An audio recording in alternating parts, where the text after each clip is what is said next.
giving you the real spiel.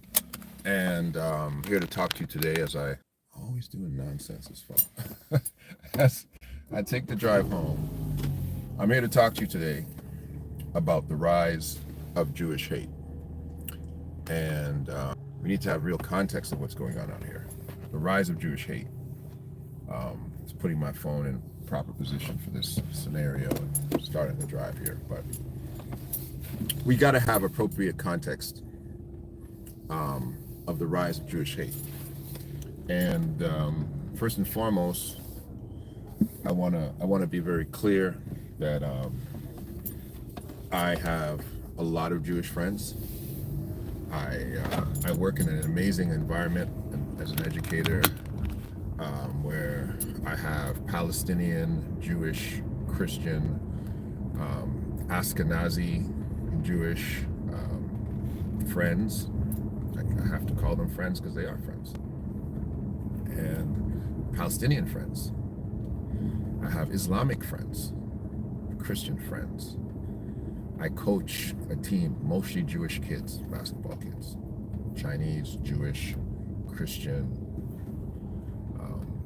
Muslim. This is Canada. And so make sure when you're listening to me, you're listening to a man who is not speaking hate towards any one particular group. Make sure you understand that this is education and this is information and this is not hate. And if it rubs you the wrong way, you have to examine you. You have to examine you. Oh, thank you very much, very much, very much, very much. This is Brad saying he loves the channel. And he's saying he learns a lot. Thanks very much, Brad. I love the encouragement, brother, because I'm here trying to do something. I'm trying to change the world. One car ride home at a time, Brad. I'm trying to change the world. So let's get into what is the reason for Jewish hate. Why did I say it like that and write it like that, as opposed to writing anti-Semitism? Because there's a difference between Jewish hate and anti-Semitism. Anti-Semitism is losing its nuance because it's used so much, but it's been also used so inaccurately. For example, let me give you an example. Let's say somebody was talking about me and talking about men that looked like me that lived in Canada, right? And I said, well, there's a lot of anti-Canadian hate going on around right now. Anti-Canadian hate, a lot of anti-Canadian hate going on. You know, they're coming at us, Canadians. But in actuality, they're not upset with me because of my passport. They're upset with me because of my origins. And even though I am Canadian, what I would be doing is I would be identifying the dissension targeted at me incorrectly, and therefore including people who have nothing to do with the dissension that's being pointed at me and men that look like me. So Semitism, to be Semitic, is not the same as being Jewish. You can be Semitic and not Jewish. Did you know that? An Arab is Semitic. Oh, ho, ho, ho. An Arab is Semitic. Arabic is a Shemitic language. Arabs come from, Arabs come from a gentleman by the name of Esau. Okay? Esau is the son of Jacob. Sorry, did I say that right? No, Esau is the brother of Jacob, the son of Isaac. Abrahamic. So an Arab is Semitic. But when we say anti-Semitism, are we talking about Arabs? No, we're not. Right? Okay. Let me go further. The Jewish hate that is currently exponential right now. I mean, it is nuclear. And it is wrong. Let's be very clear about it. It is wrong. It's for very specific reasons right now. It's very wrong. But the Jewish hate is hate pointed at the Ashkenazi and the Sephardic European Jew that's in control of Israel. Let's be very specific. Nobody is hating Ethiopian Jews, Nigerian Jews. Nobody's running around hating them. That's not what people are targeting right now. For the most part, for 90%, 99%, this is a direct focus on European Jews.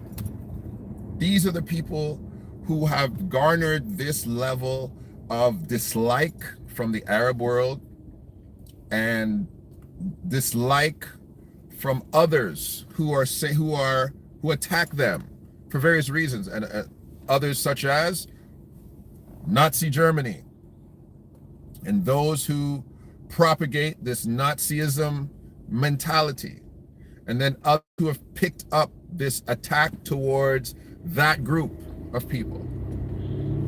They have launched attack platforms based on what that group, in their opinion, has historically done. Now, again, I got to say this again because people go far, they don't listen, they pick up the argument halfway between. This is not me blaming Jewish people for the hate that people give them. I am trying to enunciate what has historically been the reasoning that people have said that they hate Jewish people. So we have the European who was in various scenarios in their history with Napoleon. The Jewish community was the financier of the Napoleonic Wars. They financed Napoleon's war with gold, and they charged usury, which was illegal for the most part for any Christian to charge usury, but the Jew was allowed to charge usury in Europe. And they facilitated Napoleon's war, and they facilitated the undercutting of various currencies. They understood financial exchange in respect to monetary economies very early. They became very wealthy in that knowledge, some of them. Not all, not every Jew is rich, this concept that every Jew is rich. But as a community, they were insulated because many didn't want to do business with them. Many didn't want to put them into society. So they stayed insulated. They stayed doing business together. They focused on monetary things because the Bible says money is a defense. And to the Jew, money was a defense. Money was such a defense to many Jews in Germany that they bought their way out of the ovens, bought their way out of being massacred by Hitler. Some people might have an issue with that, but they did. And if I had money to buy my way out of Rwanda or to buy my way out of West African slavery, you bet your bottom dollar I would have bought my way out. And so they used their financial capacity that they were criticized for crippling the economies of Europe, crippling the economies of Germany, utilizing their financial knowledge to undermine economies, undermine governments, overthrow governments. Yes, those things were done too. Those things were done too. And so they have gotten a reputation historically in Europe for certain things that now we forget that these were some of the reasons the historical hate was. But now the modern day hate. Let's bring it to modern day hate. Modern day hate, as we saw recently, which created this platform, was people felt that the Jewish community had still too much power and too much say to be able to so-called cancel certain stars, certain individuals. The canceling of Kyrie, the canceling of Kanye. People like David Greenblatt and the Anti-Defamation League that targets black individuals, naming black Jews as targets. So anti-Semitism doesn't make sense when you have some supposed Semitic groups, which are not really Semitic. They're Jewish, European Jewish groups who are targeting actual Semitic Jews, individuals who actually were indigenous and actually are from those areas and our descendants are from those areas, That didn't make sense. It's like, wait, hold on. Why are you targeting a black Jew when you're supposed to be a Jewish organization? These things didn't make sense to people. And so we saw the Kyrie and the explosion that took place there, where I stepped into the scene trying to somehow make sense out of nonsense and repair the breach that was taking place between the black community and the Jewish community that were historical allies that built things together, but somewhere along the line there became a level of entitlement where Jewish people felt that they could tell black people what to say and what to believe. And we said no. We're not going to take that. Here came Del K. Burton and the Shiloh Institute, of which it now is, and me talking about those issues. But now it's turned into something else. It's something else now. The attitude now is that Israel has way too much power. This is the attitude now. Again, this is me stating the issue. Please, it's not me stating I'll tell you when it's my view. I'm saying that the anti-Semitism that is going out throughout the world now is a propaganda, a very powerful one, by the way. I've never seen so much pro-Palestinian sentiment in the media. The Palestinian voice is loud. The message is being heard. The history is being told. And now, we have individuals who've picked up an argument. They're late. Sometimes they don't have all the information. And now, what has been seen as the very developed power of Israel to protect itself is that Israel is being seen now as a bully. A month ago, yes, tomorrow will be 1 month between Israel minding their own business. Let's be real. Yes, the occupation was there. Yes, they were still infringing upon particular boundaries that they were not supposed to be. But still minding their own business after some holy days. Thousands of bombs, people being taken prisoner, people being killed by Hamas. And they responding for the last month in a very brutal way. In a very serious, brutal, uncompromising, and some would say overbearing, heavy-handed way. And this is now the new face of anti-Semitism that is now here. Israel has too much power. They have too much might. America is backing them, and they are committing war crimes, is what people are saying. And no one's telling them to stop. A Palestinian baby is the same as a Jewish baby, and all these kind of conversations that have come. And they're being hit everywhere. In fact, to the point, which I do not believe to be true, but to the point where some media is saying the only reason the true invasion has not happened is because Israel is afraid that the world narrative will change against them. I don't believe Israel cares about that. I don't believe Netanyahu cares about that. I believe that they're just simply realizing how dangerous Hamas is. You can't just walk over there when they have bombs planted under your feet. You can't just roll in there. That's what I think it is. But people feel that Israel was waiting for sentiment to change in their favor, and since it's gone so badly, they have slowed down. I don't think that to be true. But the anti-Semitism, absolutely, as termed, is there, but I'm calling it what it's supposed to be. Anti-Jewish sentiment. The how, the why, and the what. We see right now that they're not burning down synagogues of Black Jews in America. There's no bomb threats aimed at Black Jews anywhere, in fact, whatsoever. And that's a telling tale to what is really taking place. But what is the real nooks and cranny of this thing is this. This is the real, for me, this is the real spiel of it. Is Jewishness now is not about being black, it's not about being white, Jewishness is now Jewishness. Jewishness now, this is what this thing has done. What is Jewish no longer can be divided by what country you come from, can no longer be divided by when you became Jewish. Did you become Jewish in the 8th century? Ashkenazi, Sephardic. Did you become Jewish in the early 20th century? Did you become, are you an original Palestinian who's a Jew? Like, Jewish is Jewish. Jewish is Jewish because when they call our friends from Dimona, their children, and say, hey, we need you guys to go to war. We gave you a passport. We gave you Israeli citizenship. We need you to go to war. They have to go. They're going to war. They're picking up and they're doing what they're told to do. So Jewishness is just Jewish now. Jewishness is just, so anti-Semitism, there's no longer there can no longer be a divide between the Orthodox and the Reform Jew, the right wing, the left wing. Nope. From the world sentiment, the minute a man stands up and says, or a woman stands up and says, I am Jewish, whether it's a black Jew in Israel, whether it's a black Jew in New York City, whether it's an Ashkenazi with a big hat, whether it's a Hebrew Israelite who calls himself Jewish, who says that they're the original people, Jewishness is now Jewish. And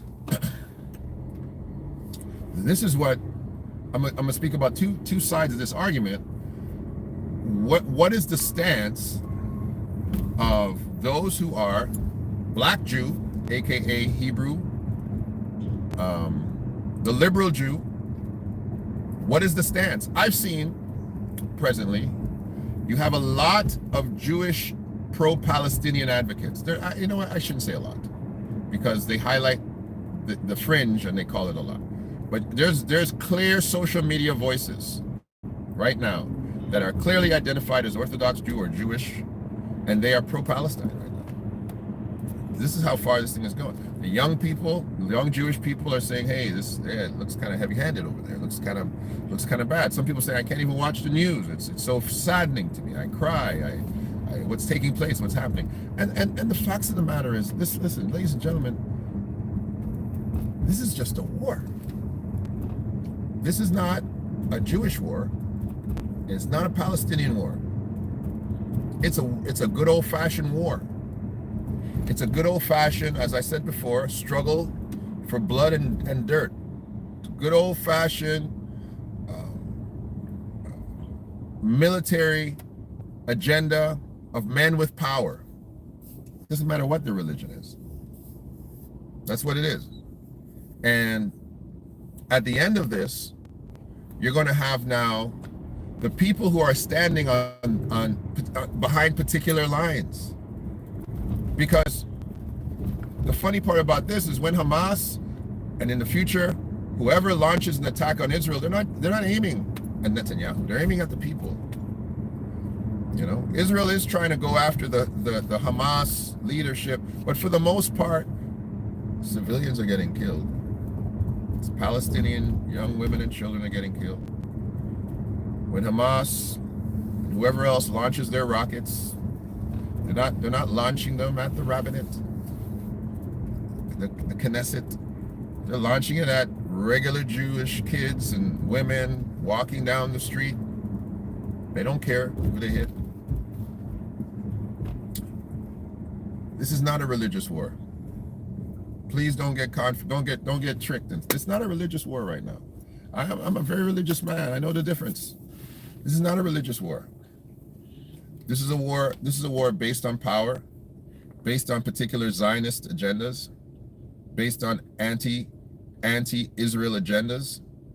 These things are old arguments, old grudges.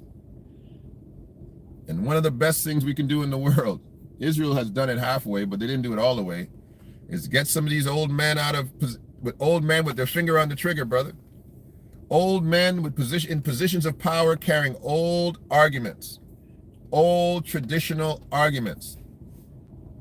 The wonderful thing about the West is that a person of strong feelings, one way or another, will come to work with people that he has strong feelings about or against. You might not like homosexual people, but you got to see them at your workplace. You got to deal with them. You got to manage them. They got to manage you. You got to teach them, or they're teaching you.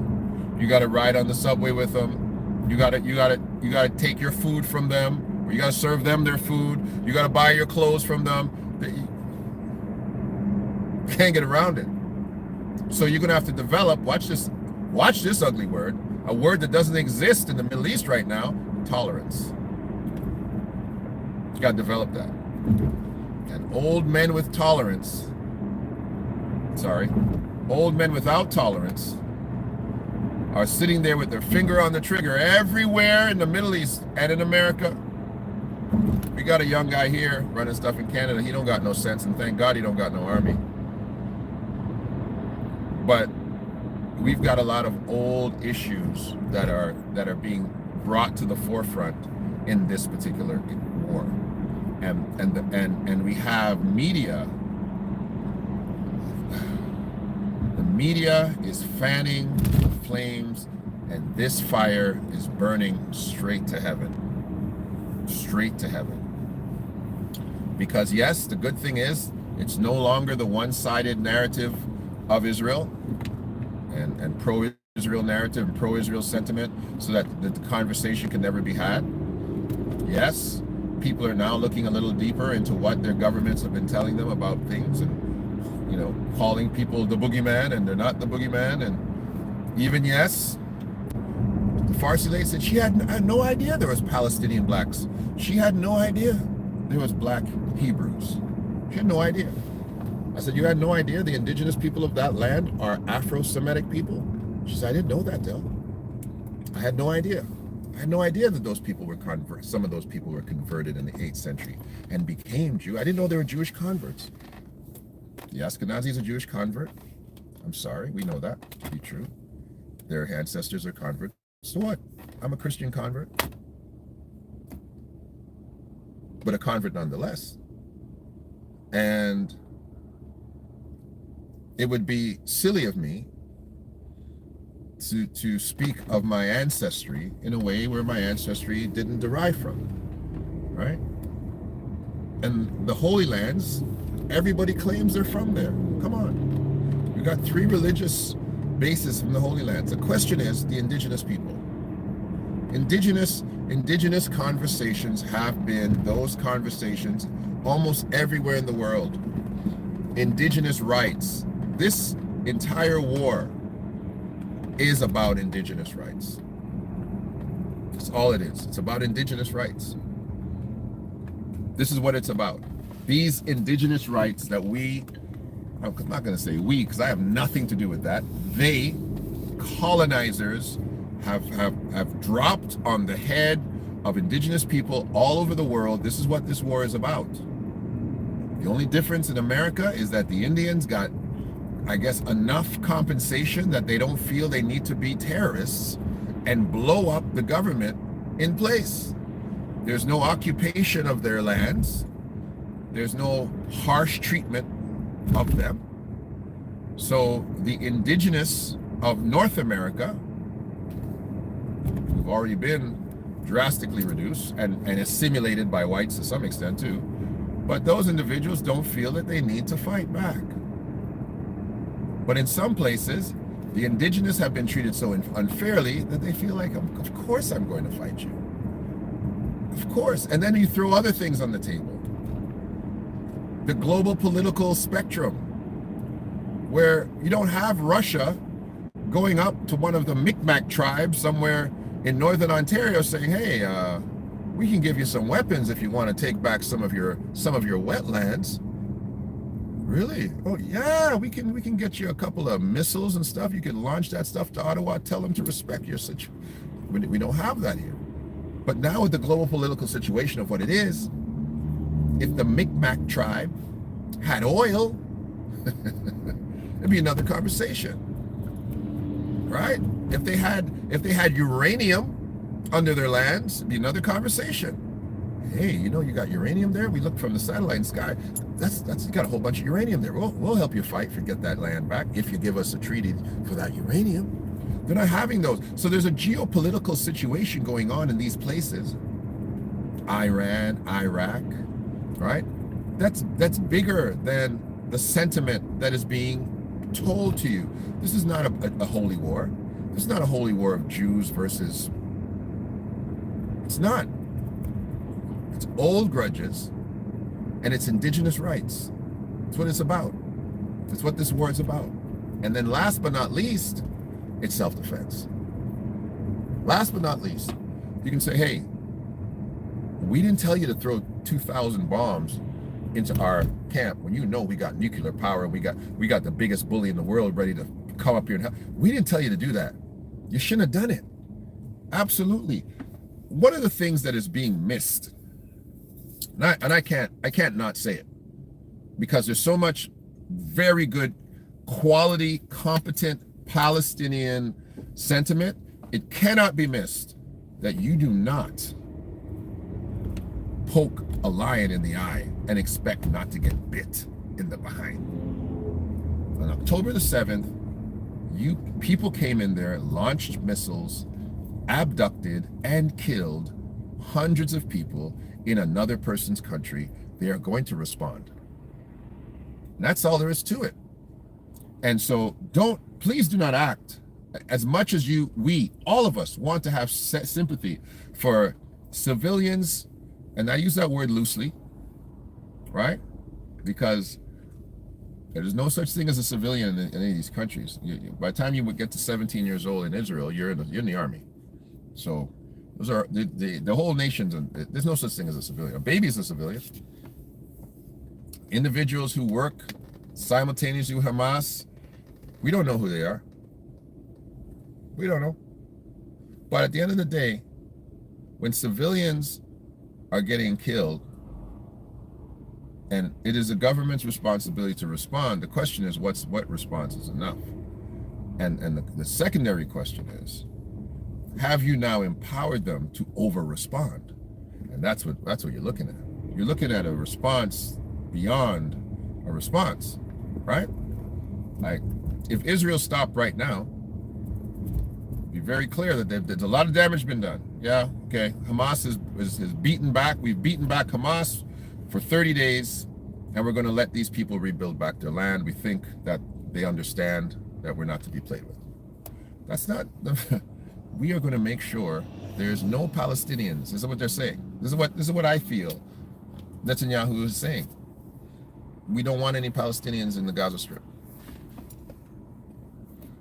And we don't know what's going to happen with the West Bank, but it seems like the entire mentality is, nah, we're going to rip up all those underground defense systems, all those missile sites. We're going to make sure that you cannot threaten us anymore. We're going to make sure that we disembowel your capacity to be offensive in any way, shape, or form.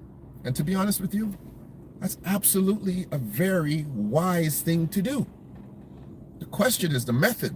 It's not the agenda. We're absolutely not letting you guys have the capacity to fire back on us. Nobody shoots a few times and leaves the guy with the gun who shot at you first. No, you're taking the gun. You're taking the gun. You're taking the bullets. You might even take his doggone fingers. You're going to shoot at me again. You're going to shoot at me with your toes. You got to learn to shoot a gun with your toes. That's a very reasonable sentiment. But it's what it looks like, it's like, well, I'm not going to take your fingers. I'm going to take your wife's fingers, take your children's fingers.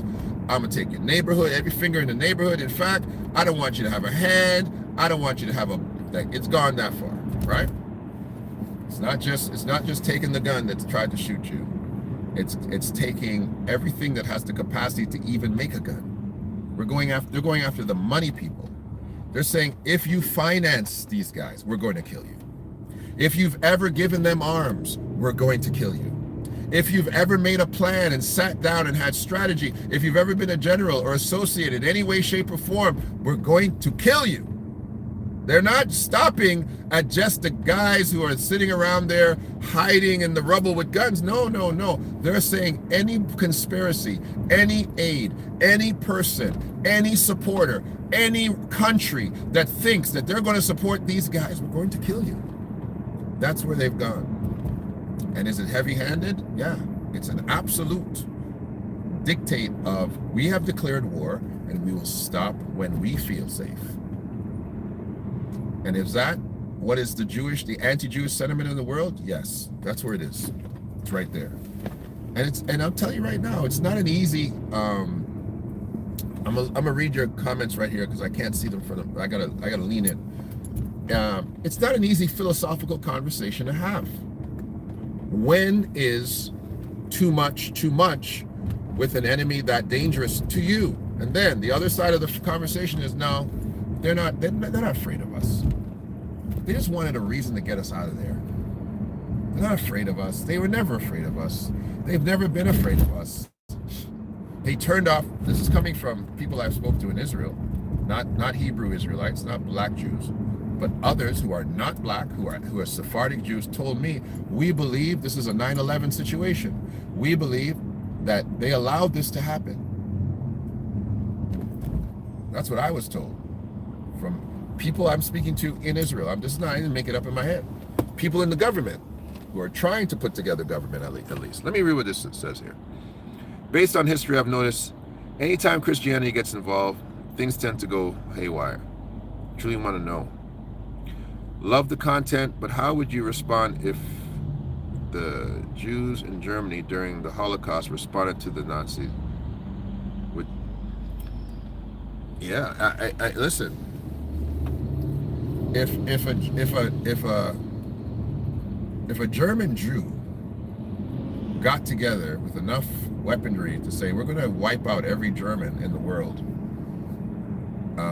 I do believe at that time, and many times since then, they would have been very justified to have that attitude. And there's been movies to that extent. People have written fictional movies and whatnot, where I think Brad Pitt was in one, where he was going around trying to find individuals who were Nazis and then putting swastikas on their foreheads, making sure people identified them forever, making sure there's never going to be a time you're going to be able to hide in your future. And make sure you're always identified as a Nazi. So yeah, that concept is very true. Like would a German Jew, if he was given the capacity to defend himself, what would he have done to Hitler's Nazi and the Third Reich? Would they have been justified to wipe those guys out completely? My answer is absolutely yes. I'm sorry, I'll tell you when it's my point, when it's my sentiment. Absolutely yes, right? Netanyahu's decision and his general's decision to say that we're going to completely exterminate Hamas,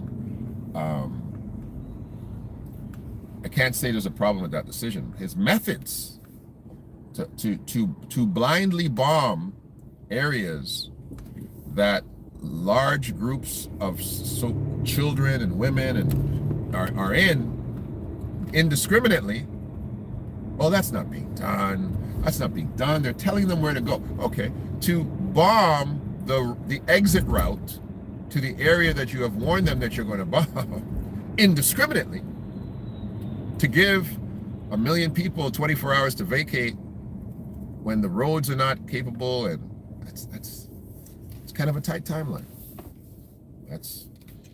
But the agenda of saying that I will not allow a terrorist government to be in my backyard ever again, I can't. Who can doubt that? Well, does that mean that you displace 2 million people? It might. It might mean that. It might mean that for a period of time, the Palestinian is a world refugee. It might mean that. And this is me speaking in ignorance now. Hamas was elected in a democratic government.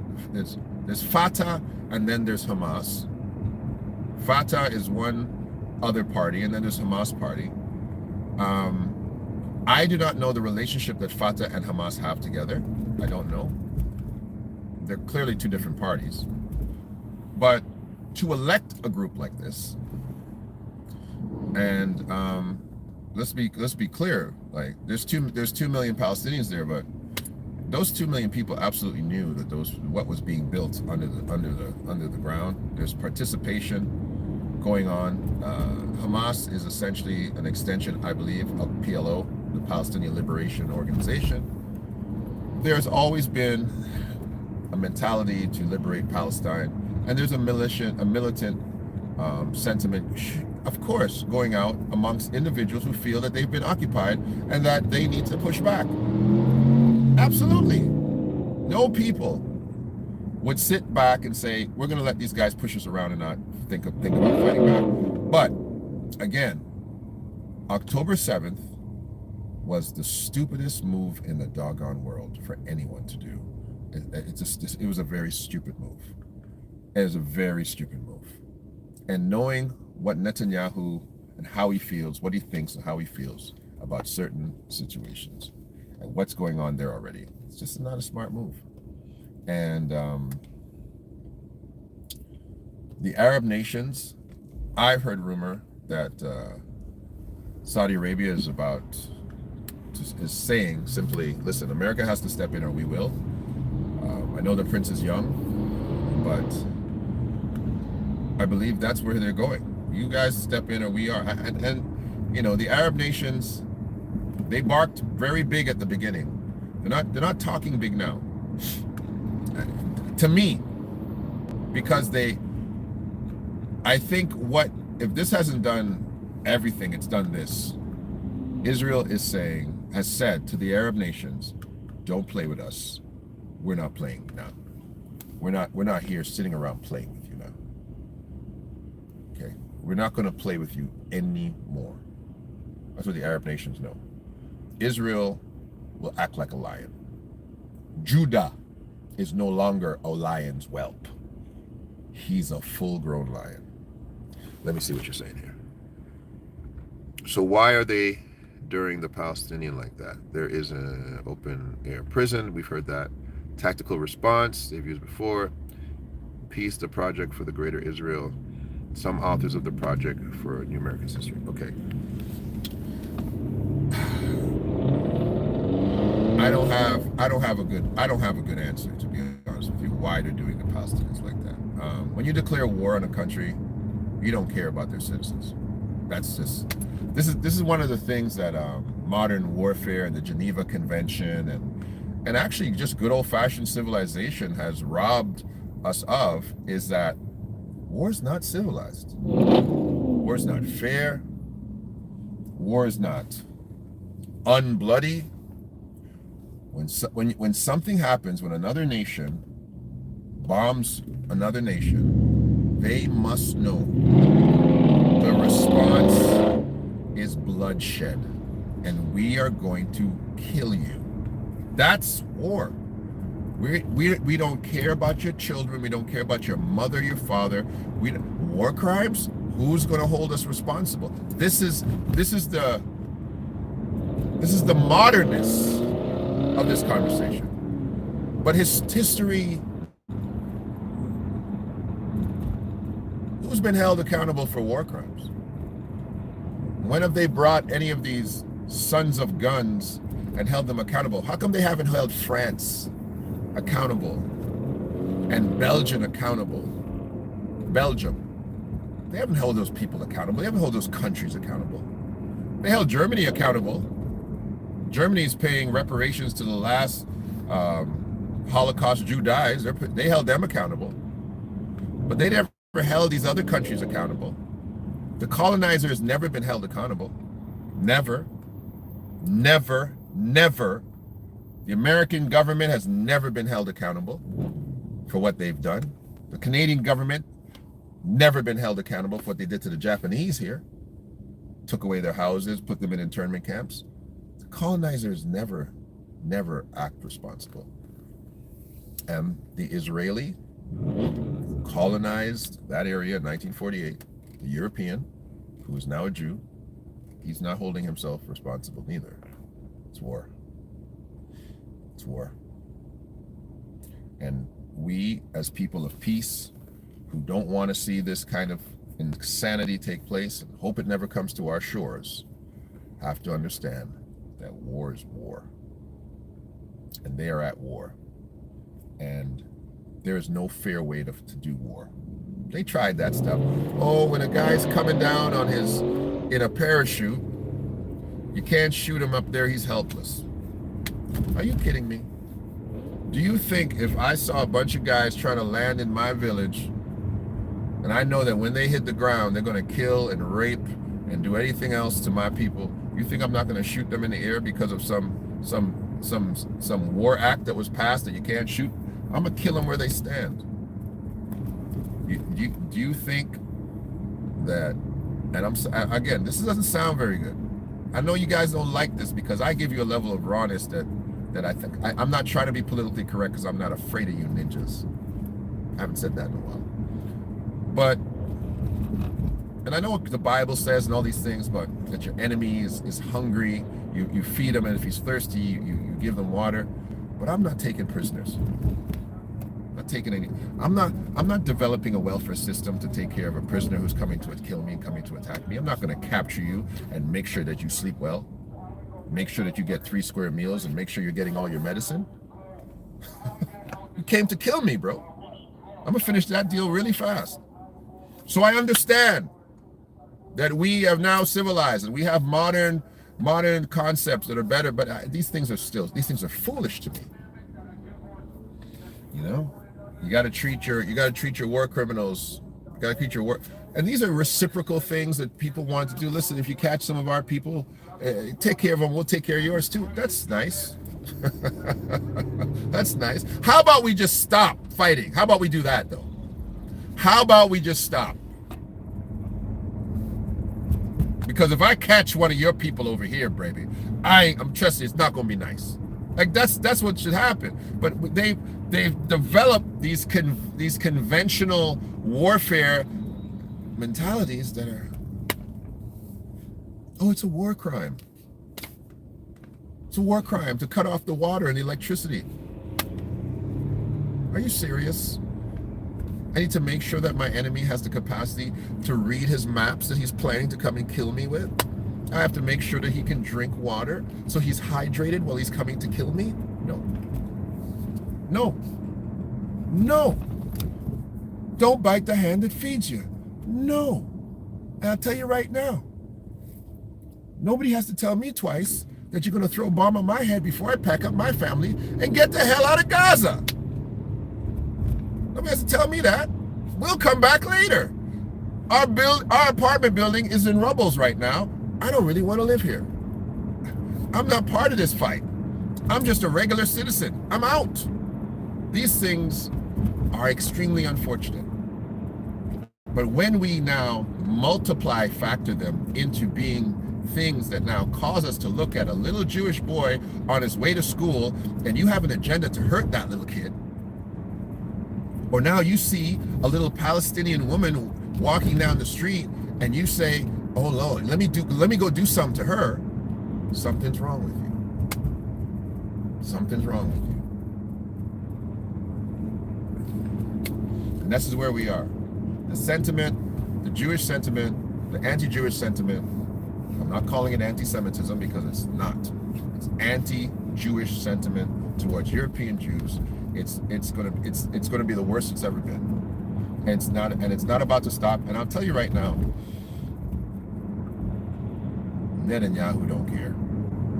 That's not his. He's not worried about that. I don't think that guy's sitting around watching the politics, saying, "Oh no, we can't do this. Our ratings, our polls are skyrocketing of hate." He has a job to do, and his mentality as now he's a soldier, right? He's the chief right now, right? His mentality is, I'm going to defend, protect, and eradicate any threats to my nation. That's my job. And that's what every other world leader's job is too. And whoever's leading the Hamas leadership, whoever's left to lead that, that's going to be their agenda too. And if other countries decide to poke their nose in that, they're now going to have to say, well, we're going to have to take on the full brunt of Israel. And Israel isn't Israel by themselves. Israel's America. I told you that already. You don't just send a nuclear ship. I don't know if there's one or two, but I know there's one. The biggest in the world, sit it in the backyard of your buddies and say, and you're not saying something. They sent a nuclear sub, parked it. Let me just park this nuclear sub in your back, just in case people think they're going to act up. I'm just going to park a nuclear sub here for you.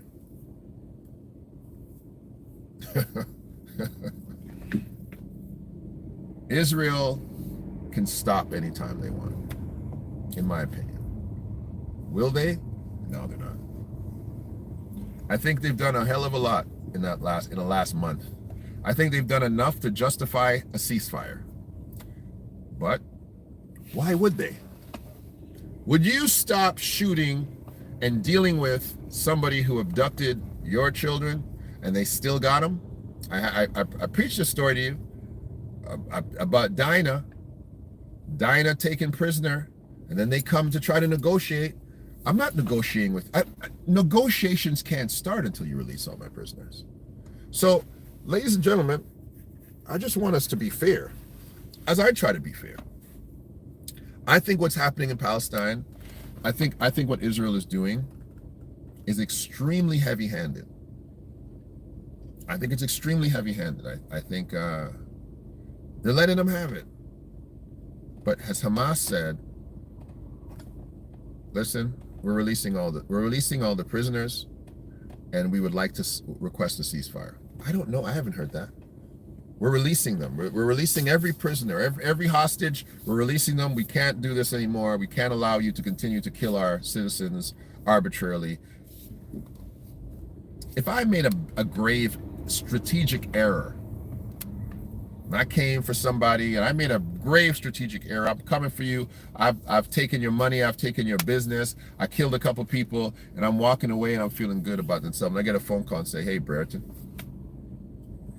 I got your kids. So I know you're on your way to blow up my other stash house, my other base, but I got your kids. What do you want to do about it? All right, bro. I'm prepared to give you back everything that I've taken. I'm prepared to stop. I'm prepared to put my weapons down.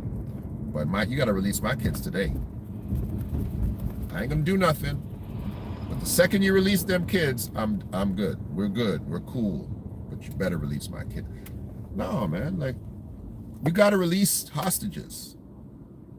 Hamas, if they're still holding hostages, they're doing it at the detriment of their own people. Release the hostages. You start right there. Let's release those hostages. I think that's fair.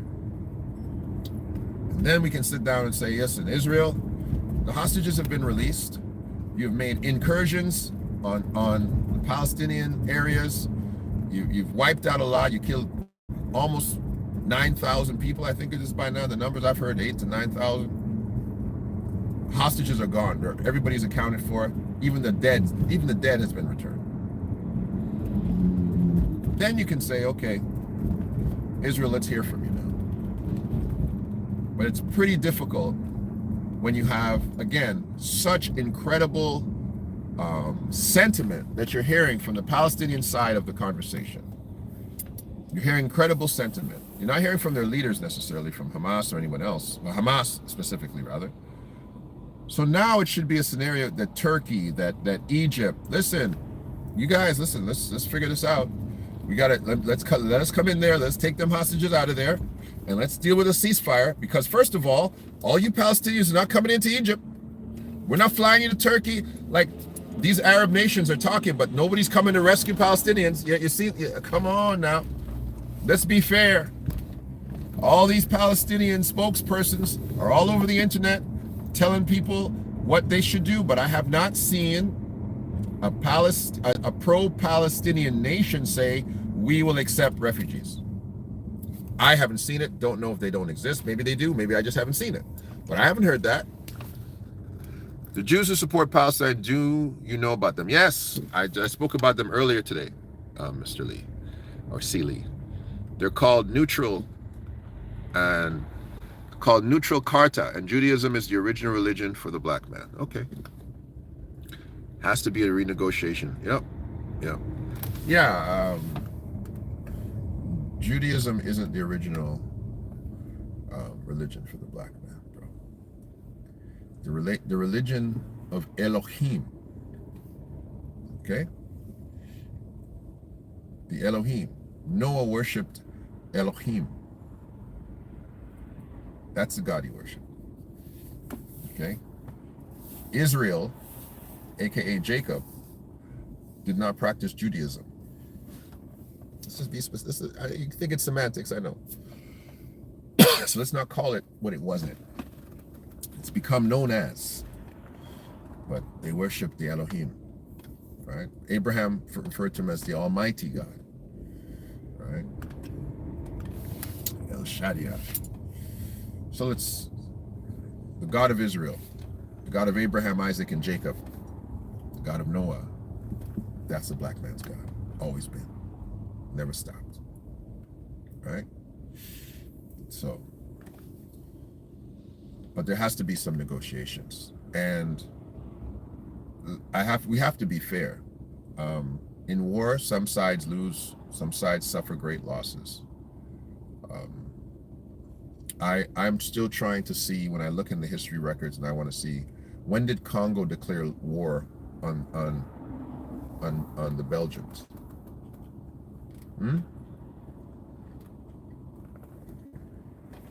I don't know. When did they declare war on them? Right? And I know there's a lot of great sentiment, but, you know, Hitler killed, what, 6 million Jews? Leopold killed 20 million Africans.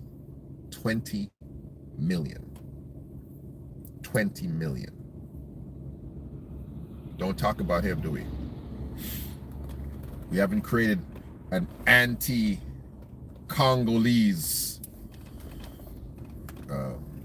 hate. No French government that colonized any of French Africa or French Caribbean has been held responsible to pay any form of reparations. And no one's talking about that. Israel still has Jews, black Jews, that have no passport, don't get any support. They've been in Israel for 50 years plus. They're still not supporting them. But they're going to ask their children to go to war. Let's talk about those things. And yes, thousands and thousands of Palestinian women, children, and young men are being displaced, killed by a very technologically savvy, specific Israeli war machine that can kill, and kill some more. It's clear. We know. You guys got it. Right? So it's time for somebody to start having conversation with people. It is. But the people that need to talk first are the people who shot first and the people who have hostages. That's just sensible. Okay? And I know it doesn't look good from Israel's side of the fence. It doesn't look good. Right? But let's remember who started the mess. And yeah, a lot of these new narratives of, well, you know, Israel did start it. They started it with the occupation. The occupation and active war are different animals. Both bad, one worse than the other. So let's just call a spade, okay? And yes, somebody gets their neck stood on for a while, they're going to push back. But make sure when you push back, you have the capacity to keep pushing and to win. Hamas's move on October the 7th was an agitation move. It was a sacrifice to force Israel to have a massive response to now make the Arab nations and Muslim nations unite in destroying Israel. And it's a stupid move. It was a bad bet. It was a very bad bet. Because the destruction of Israel is to no one's benefit. The destruction of Israel is not even to the benefit of the Palestinian people. There's no benefit. There's no benefit. So I don't understand. Well, you got to look at stuff like, you guys got to be honest with some things. I do not understand what Hamas was going for.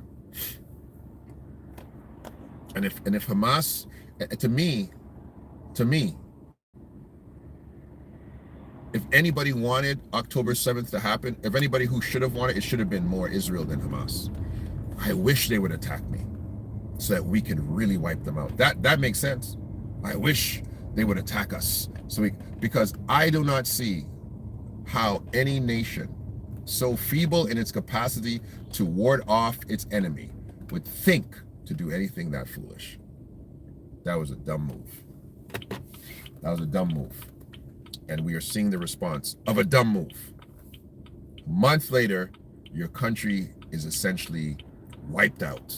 It took them 1 month to essentially wipe out the country. Dumb move. And now you want the aggressor to become the victim when he's not a victim. He is a loser who started a fight and now costing the citizens of their country great harm. That person everybody needs to disavow themselves of Hamas. First of all, every Palestinian needs to disavow themselves of that group.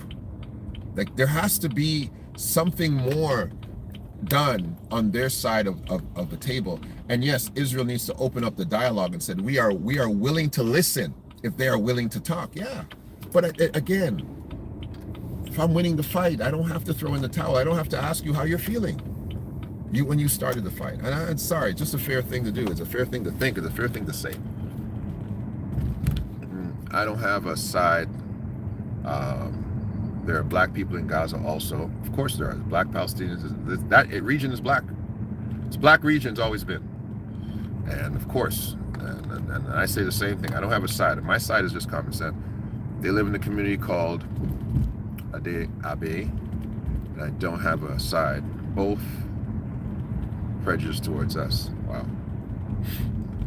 What do you think about the Ethiopian Jews? Are they the original Israelites? No, they're Ethiopian converts from the 1st century, or the 4 BC and on. They're not original. They're not the original Jews. They're Ethiopians. They're Ethiopians. Ethiopians are Jewish converts too. They just converted long before the Ashkenazi and Sephardic. Right? They're Ethiopians. Right? When were the Ethiopians exposed to Israel? When Moses married one. You remember that? Zipporah died, and Moses married an Ethiopian. Right? Am I right about that? And then Aaron got mad. And Miriam got mad. God struck her with leprosy. So who are you talking about? And then people say, oh, Moses married a black woman. Moses was black too. Marry a black woman, he's black. He married an Ethiopian. He was just a black Levite. All of that region was black. But the Ethiopians were not Mosaic. They were not worshiping the God of Abraham, Isaac, and Jacob. They were not worshiping Yahweh until they were exposed to that. So, but they've been so-called Jewish a very long time. We see it in the book of Acts, chapter 8, where Philip is talking to an Ethiopian Jew and converts him to Christianity. The Ethiopian was a convert to Christianity in the 1st century. Converts to Judaism, I believe it's 4 BC. All right? And if anybody wants to challenge those numbers, I have no problem. But I know 1st century, definitely. 1st century converts, and 4 BC, they were Jews, converts, Jewish converts. And so this whole thing about Jewish converts, I don't know why people fight it so. I don't know why white people fight it so hard. Because any credible white person should understand that you are not indigenous to that region. This is nothing you should fight. Black people were converted to Judaism too. Some Ethiopians, they're converts. They just converted long before you did. Approximately 800 years. Almost a millennium. They were there a lot longer, yeah. So it's not a big deal. But this is about indigenous rights. This is about power of old arguments. It's not a religious war. Don't confuse yourselves. It's not a religious war. These people live in harmony every day. So this is not a religious war. And let's not make it into one.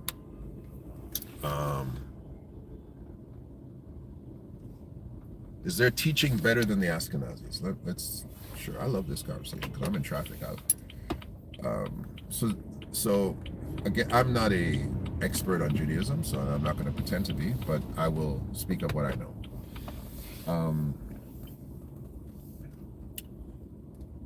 From my understanding, the Ethiopian tradition, the Jewish tradition of the Ethiopian, authenticated and as well, of course, preceded the Ashkenazi tradition.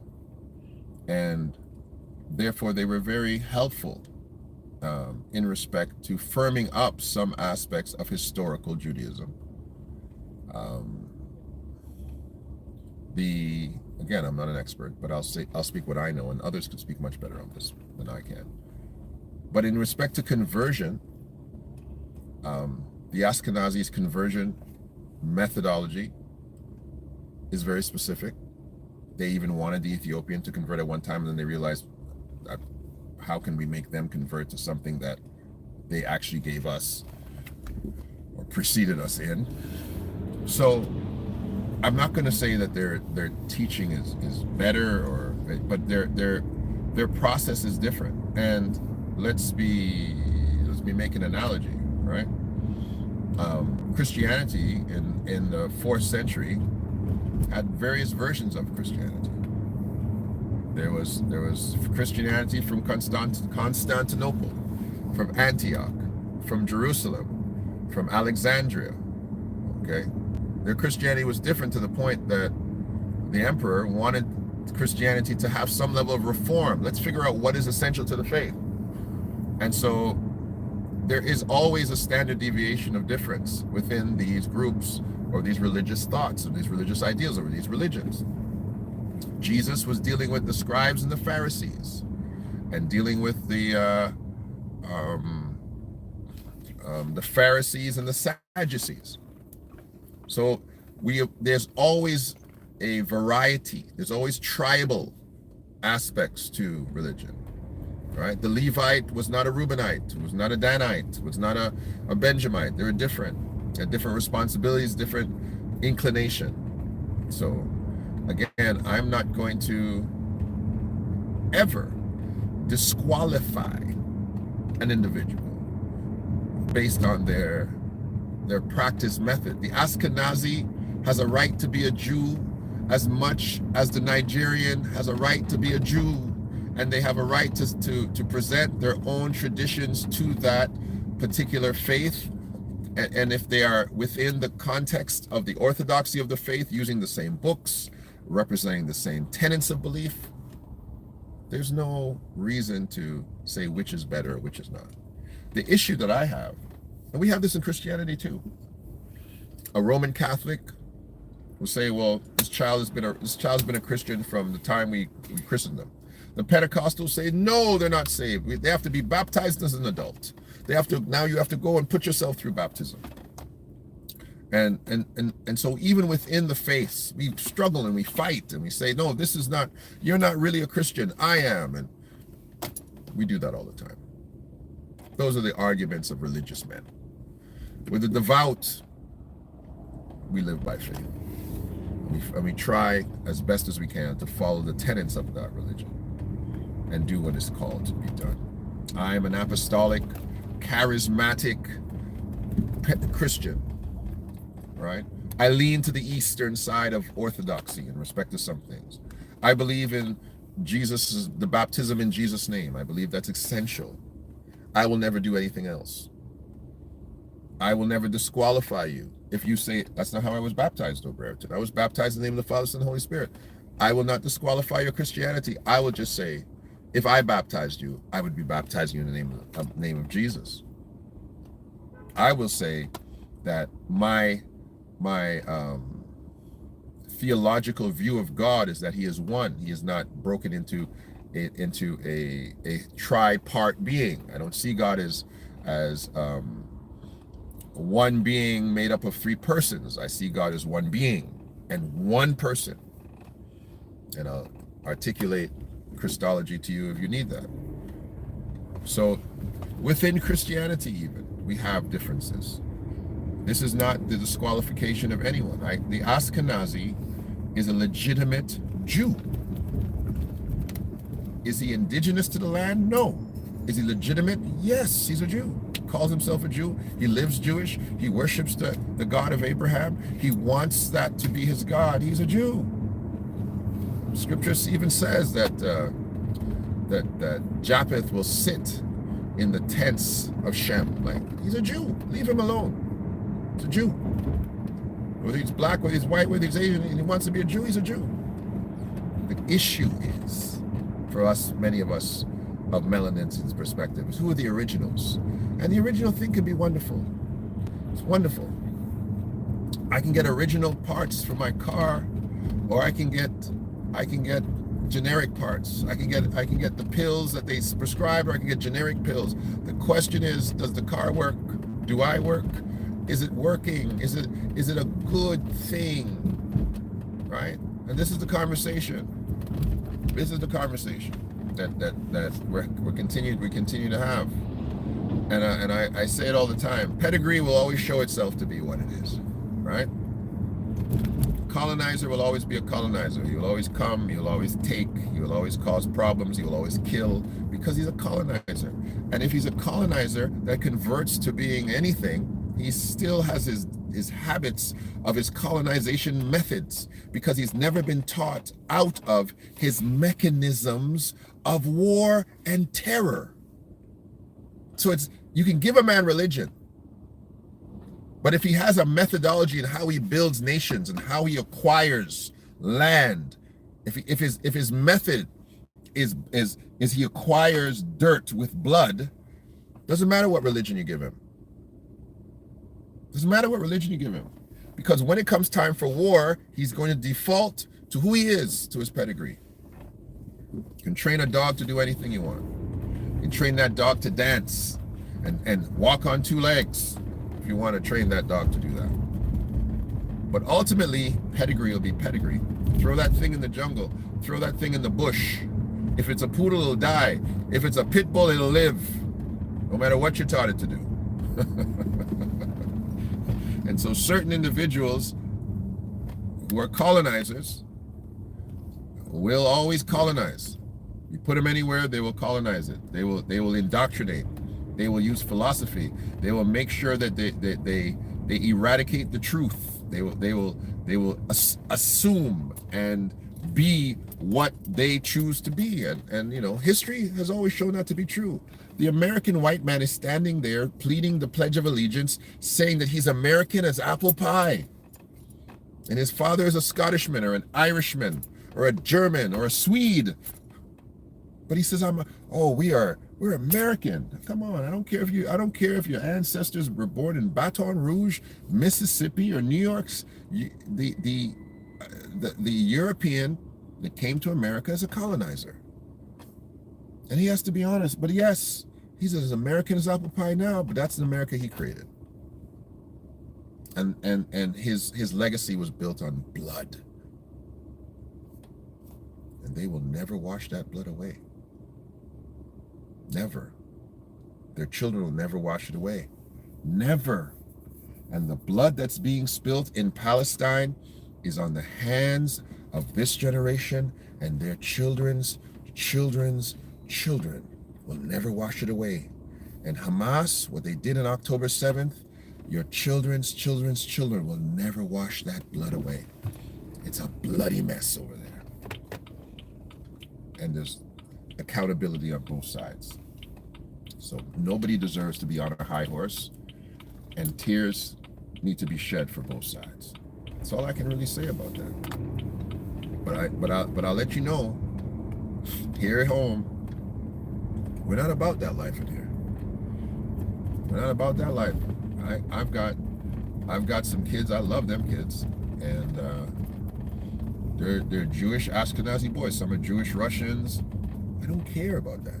I could care less. I do not care. I care about them. I hope they're safe. I got colleagues. I hope they're safe, and I hope they care that about me.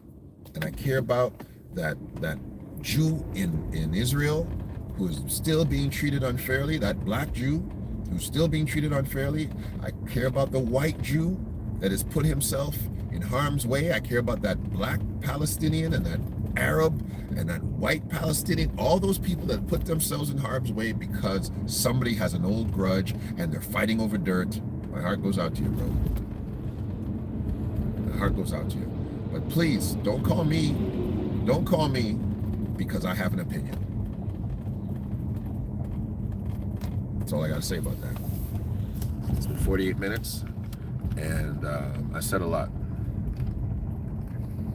Let me see what this brother say. Nurse Shay says, the Messiah had an issue with a group saying they are Jews, but they are not.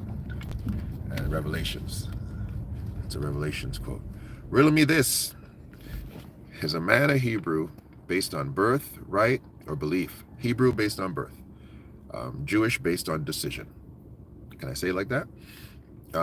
And who are the people of God? Can you become the people of God by conversion? Absolutely can. That's every Christian is a person of God by conversion. Absolutely. You can become, in fact, even the Mosaic law said that the stranger who lived amongst them will still live according to the law. Abraham circumcised the men in his house. And so they were not of Abram's line, but they became Israel. They became practicers of the worship of his God. Sorry, in Abraham's case. In respect to Israel, the stranger, there was a law that the stranger could live among them, but they had to live like them. They had to live according to the covenant. And because God's issue is covenant, before God's issue is people, it's covenant. And the reason that he loves Israel and chose Israel is because they're the Israel who are his covenant people. He doesn't love Israel simply, I gotta go around. There's no parking here. It's simply because Israel is Israel. He loves Israel because they are those who keep his covenant.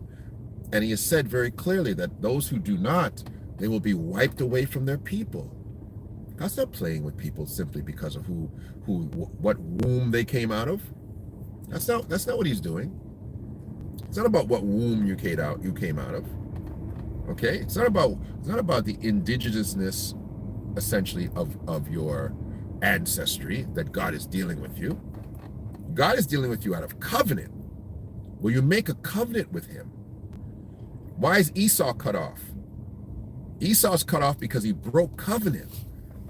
Esau is a Semitic man, but he broke covenant with God. So please don't get get caught up with the indigenous rights in respect to God. Indigenous rights are in respect to the land. Your indigenous rights are in respect to the land. You don't have indigenous rights to heaven. You ain't from there. God is dealing with those who choose to make a covenant with him, period. So that's what God deals with. God ain't just dealing with what level of dirt you came out of. Okay? Let's not get confused with that. Let's not get caught up with that. Let's not get so prideful with that. Right? Because that's what they've done. They've become prideful. That, oh, we are the original. Okay, so what if you're the original? Well, let's say they were. Let's say the white man is the original. It's the original man. You know, black people, we know. But let's say the white man is the original man. Let's say the lies that they've said in respect to what Noah's curse of Canaan was and all these kind of things. Let's say all that stuff is what it's true. The white man's burden and all these kind of things are true. God ain't dealing with that, my friends. God deals with covenant. Will you honor me as I honor you? Will we make an agreement and a pact together and you keep it? That's the God. He's a God of covenant. He doesn't break his covenant.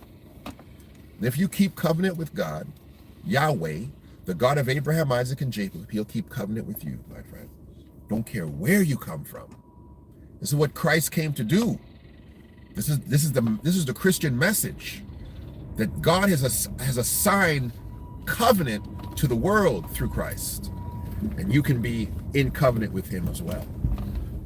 But that's not a new sentiment. It's not new. It's not new to the Christian. It was part of the Mosaic law too, that the stranger can dwell among you if he lived like you. And the method, the message there is, if he's in covenant like you're in covenant, I'll be in covenant with him. That's the message there. So let's not get prideful. I'm not going to get prideful. All right? I'm not going to say I'm beating my chest. I'm a black man and I'm an original man and therefore, nah, man. I said to somebody today as I close, as we finish this, a black lady asked me, right? Why do people hate blacks? Because we're talking about why do people hate Jews? Why do people hate blacks? I gave her 3 reasons. Reason number 1, because we are the only people who has created a negative narrative about ourselves, created folklore and songs and cinema, calling ourselves names, reducing ourselves, telling ourselves evil things about ourselves, where we are teaching others to hate us. If I was sitting at a table and I was a white man and I had a beautiful little daughter and I heard her calling herself a B and a H, a bitch and a hoe, I would say, you stop singing those black songs at my table, young lady. You're not one of them. That's what I would tell her. Because I'm thinking, these people, they talk so terribly about themselves. I don't want my children talking like that. So we teach people to hate us. That's number 2. Go back prior to the 60s and the civil rights movement. And a poor white man walked in the street and came up. He's poor. He's of low caste. He doesn't have anything showing, this poor white man, and he sees a black person in the street. That black person is supposed to greet him and say, hey, boss, how you doing? He's supposed to smile and shake his head and say, oh, I hope you're having a good day, sir. And he feels good. It's like, yes, they're supposed to look up to me. I'm their betters. And then one day in the 60s, some woman decided, I ain't getting up off this seat. I've been working just as hard as you, Whitey, and I ain't getting up. And the indignancy of allowing, how the nerve of her not to get up for me. Yeah, because we made them feel superior with the colonizers' laws of we were of a lower human class. And then, going even further back, was my 3rd point to her. When they realized that chattel of the African, that man, woman that could work, that you could beat them and they kept going and they could live in incredible conditions, and that they were so valuable and that they were so smart and that they were so gifted that you could take an African and you could send him to work and that African could garner a year's worth of wages. My goodness, he was more valuable than crack. He was more valuable than firearms. He was that human cargo could work and create a year's wage, just one of them. Imagine if I owned 100 of them. But we have to make sure they never feel entitled to what they're working for. We have to make them know they're just a mule, they're just a burden to serve us. We have to philosophically and psychologically convince them that they are just here for our benefit. And we have to make them believe that forever, because one day they'll rise up. That's the other reason. You have to train them to make them think that they're less than themselves. And that echo is still happening today. That's a whole different reason why they hate black people. A whole different reason why we hate each other and hate ourselves. We've been trained to do it. But that's the hatred of the Semitic individual that I've correctly said is the Jew, the white Jew, is based on more geopolitical scenarios. And it's current. It's not old. It's new. But remember this, and I'll close with this. I hope you hung on to the end, because this is the big part. This one's going to rock your socks off. I hope you're here. I hope you're still here listening, because I'm going to blow your brain out with this. The first person who taught hatred of Jews, of Israelites, was God. God sent a man by the name of Moses back into a place called Egypt and said, you go tell Pharaoh to let my people go. And when God sent him on that mission, God did something incredible. Incredible. He sent a man on a mission to release his people, and then God hardened the heart of Pharaoh. My goodness, God, you send me on a mission to tell those people, to tell this man to let your people go, and then you go and make the man hate them even more. God made Pharaoh hate Israel. And so God has gone out and showed us, I'm going to make people treat you badly so that I can show them that I'm God. And that's what Israel's journey was for the world. Israel was a hated people that only had one defense, their God. And this is the number one reason for anti-Semitism in the world, ladies and gentlemen, because the Jew, the Israelite, is called of God to show the world that the God of Israel is the only God. And so the world hates him and her and them so that God can rise up and say, these are my people, and those that hate them, I will hate. And those that love them, I will love. And those that covenant with them, I will covenant with them too. That's the reason. That's the number one reason. So when we look through all of these other issues, all these other geopolitical issues, all these other thoughts, remember this, that the man, woman, or child who calls themselves a Jew has assigned themselves to be hated of the world and to be loved of God. And the Christian came in there and partied with that same sentiment and said that God has said, you are not of this world. You are in the world, and the world will hate you because the world hated me. And you're in the same boat, baby. And that's where we are. God bless you. I hope you hung in there to the end. I waited to the end to give you that one. This is Del K. Burton. This is The Real Spiel, and this is the Shiloh Institute, from my mouth to your ears. And I hope God will bless you, and I hope God will encourage you. And I say this, and I say it one more time. Let peace remain, and let warfare stop. Amen. Wait a minute. Hold on, wait a minute. Someone put the thought in it. So he said, brother, you're wrong in the conclusion. Please tell me.